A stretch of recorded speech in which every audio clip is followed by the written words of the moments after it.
அஸ்ஸலாமு அலைக்கும். Hi friends, நம்ம இன்றைக்கி ஃப்ரூட் கஸ்டர்ட் எப்படி பண்ணுறதுன்னு வாங்க பார்க்கலாம். ஒரு பேனில் 1/2 லிட்டர் பால் ஆட் பண்ணிக்கலாம். ஒரு பவுலில் 3 table spoon custard powder add பண்ணி சூடான பால் ஊற்றி மிக்ஸ் பண்ணிக்கலாம்.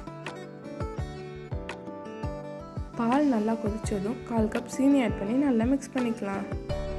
இப்போ அது கூட நம்ம கரைச்சி வச்சுருக்க கஸ்டர்ட் மிக்ஸை ஆட் பண்ணிக்கலாம்.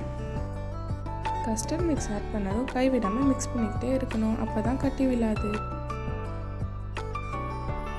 கஸ்டர்ட் கூட ஆட் பண்ணுறதுக்காக 2 டேபிள் ஸ்பூன் ஜவ்வரிசியை சுடு தண்ணியில் வேக வச்சு எடுத்துக்கலாம்.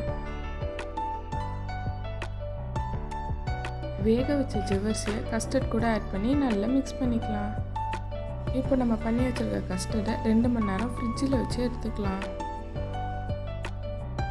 லாஸ்ட்டாக நமக்கு என்னென்ன ஃப்ரூட்ஸ் தேவையோ அதை கட் பண்ணி கஸ்டர்டில் ஆட் பண்ணி சர்வ் பண்ணலாம்.